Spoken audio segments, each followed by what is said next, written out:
आज आपण नारळी पौर्णिमा आणि रक्षाबंधनसाठी अगदी झटपट होणाऱ्या आणि फायबर आणि आयन्सने भरपूर अशा अतिशय पौष्टिक आणि रुचकर ओल्या नारळाच्या बर्फीची रेसिपी पाहणार आहोत। या प्रकारे बर्फी बनवाल तर अजिबात चिवट चिकट होणार नाही। नमस्कार, मी वर्षा व्हीएम्स किचनमध्ये तुमचं स्वागत आहे। चला तर वळूयात कृतीकडे।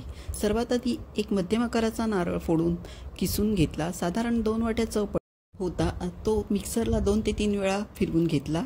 इकडे सर्व जिन्नसाची तयारी करून घेतली। इकडे कढईत 1 चमचा तूप घेऊन मिक्सरला फिरवून घेतलेला चव घातला आणि हा आता आपल्याला 1 मिनिटासाठी रंग न बदलता परतून घ्यायचा आहे। मग त्यात लगेचच साईसकट अर्धा वाटी दूध घातले आणि अर्धा वाटी मिल्क पावडर घातली।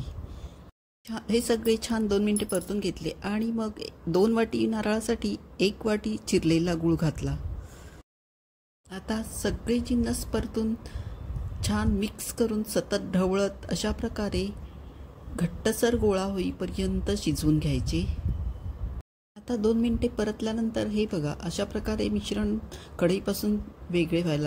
आता आपले मिश्रण वड्या थापायलासाठी तयार आहे। इकडे ताटाला थोडे तूप लावून घेतले आणि मग आपले तयार झालेले जे मिश्रण त्यात ओतून पुढची प्रोसेस झटपट करायची आहे। मग पलित्याने हे ताटातले मिश्रण छानपैकी थापून चौकोनी आकारात सेट करून घेतले। मग सजावटीसाठी त्यावर बदाम, काजू आणि पिस्त्याचे काप पेरून घेतले। गरम असतानाच काप पेरून घ्यायचे म्हणजे ते व्यवस्थित चिपकतील। आणि मग 5-7 मिनिटे साधारण असेच ठेवले। 5-7 मिनिटांनंतर एका सुरीला तूप लावून चौकोनी आकारात कट देऊन ठेवले, नाहीतर थंड झाल्यावर वड्या पडायच्या नाहीत। आता आपण हे 4 ते 5 तास थंड होऊन सेट व्हायला द्यायचे। हे बघा किती सुंदर वड्या पडल्या। अशा प्रकारे अगदी झटपट अशी रुचकर नारळाची बर्फी तयार आहे। नारळी पौर्णिमा आणि रक्षाबंधनसाठी घरच्या घरी बनवलेला गोडाचा पदार्थ म्हणून एकदम उत्तमच।